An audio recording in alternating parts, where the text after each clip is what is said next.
El maestro le dijo a sus discípulos: al Hijo del Hombre lo van a entregar en manos de los hombres, lo matarán, pero resucitará al tercer día. Ellos se pusieron muy tristes. Cuando llegaron a Cafarnaúm, los que cobraban el impuesto de los 2 dracmas se acercaron a Pedro y le preguntaron: ¿vuestro maestro no paga los 2 dracmas? Contestó: sí. Cuando llegó a casa, Jesús se adelantó a preguntarle: ¿qué te parece, Simón?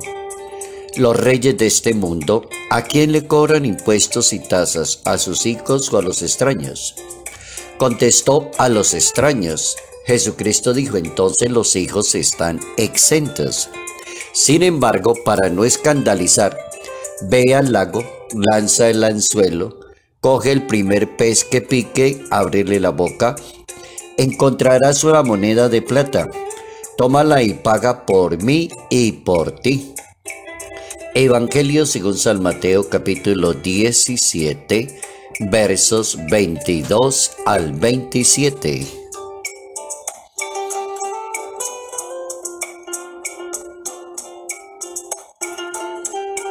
La novedad del reino de Dios debe estar en la libertad de todos aquellos que aceptan el reto. Notas amables a la palabra de Dios, lunes 8 de agosto, año 2022.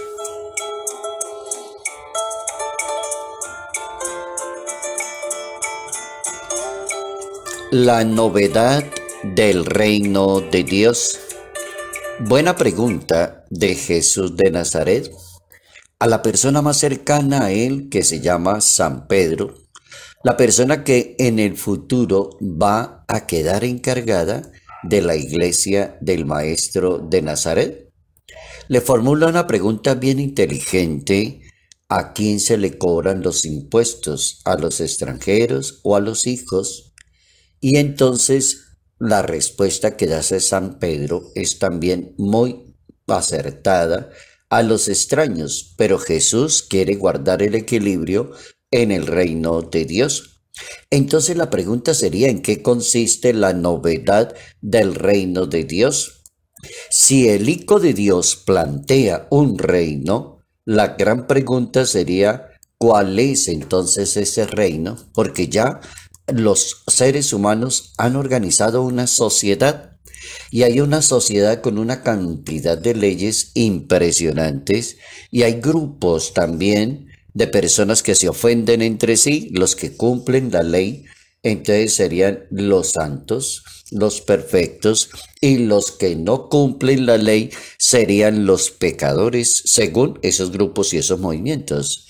Hay que arreglar el problema en una sociedad donde se trata de calificar a las personas si cumplen, si pagan o no pagan. ¿En qué consiste el reino de Dios?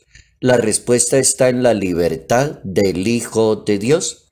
Si en la antigua alianza, por ejemplo, los mayores de 20 años eran personas que debían pagar un impuesto, en la nueva alianza, la nueva perspectiva estaría en la libertad de cada persona creyente. El libro del Éxodo en la Santa Biblia, por ejemplo, afirma: todos los que sean sometidos al censo o los que tengan más de 20 años pagarán la ofrenda reservada al Señor. El rico no dará más de medio ciclo, ni el pobre menos, para cumplir con el impuesto debido al Señor en rescate de sus vidas. Capítulo 30 del libro del Éxodo en la Santa Biblia. Entonces, la encarnación del Hijo de Dios, su presencia y su reino, su predicación, nos permite pensar ya no en una antigua alianza, sino en una nueva alianza, que no anula la antigua, y eso es muy importante en el método de Dios. Los seres humanos van acabando con lo antiguo, los seres humanos van derogando leyes y van creyendo que van avanzando. Dios no actúa así. Dios toma la antigua alianza y le da plenitud a esa antigua alianza, no la anula, sino que al contrario plenifica el nuevo estado de los hijos de Dios.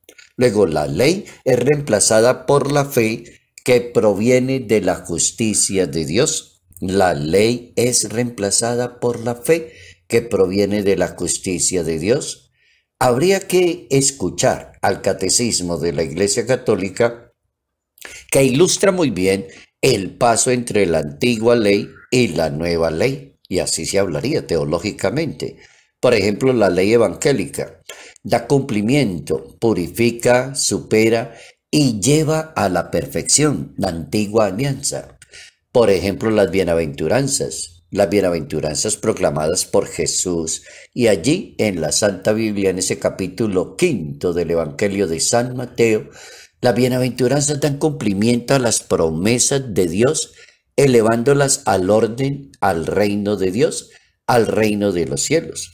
La ley nueva entonces es llamada la ley del amor, porque hace obrar por el amor que infunde el Espíritu Santo más que por el temor. La ley ya es una ley de gracia, porque confiere la fuerza de la gracia para obrar mediante la fe y los sacramentos. Ahí es importante cómo va cambiando ese tema de la ley a lo largo de la vida de Jesús de Nazaret, con la ley que ya tenían los judíos y el mundo religioso, y cómo la opinión de Jesús es darle plenitud a la ley, que la ley se convierta en amor, que se convierta en gracia, que se convierta en oportunidades y que se convierta mediante sacramentos. Por ejemplo, ley de libertad. El apóstol Santiago habla de la ley de la libertad porque nos libera de las observancias jurídicas de la antigua alianza y nos pone a trabajar bajo el impulso de la caridad. Ahora una persona no es más importante porque pague una moneda de además o dé más que una moneda. No, nos hace pensar en la condición del servicio a los demás. Ya cambió la situación. Según la Santa Biblia, es decir, el servir a los demás es importantísimo. El Catecismo de la Iglesia Católica ilustra muy bien para uno de católico entender esa diferencia entre la ley antigua y la nueva ley en la Sagrada Escritura. El Papa Francisco piensa que la verdadera libertad no busca el propio interés, sino que está guiada por el amor y se expresa en el servicio a las demás personas. La libertad se expresa en el amor. En eso está precisamente la novedad del reino de Dios. Y la novedad del reino de Dios está expresada en la libertad, en cómo avanza la interpretación y se abren caminos de reconciliación, de caridad, de misericordia con las demás personas.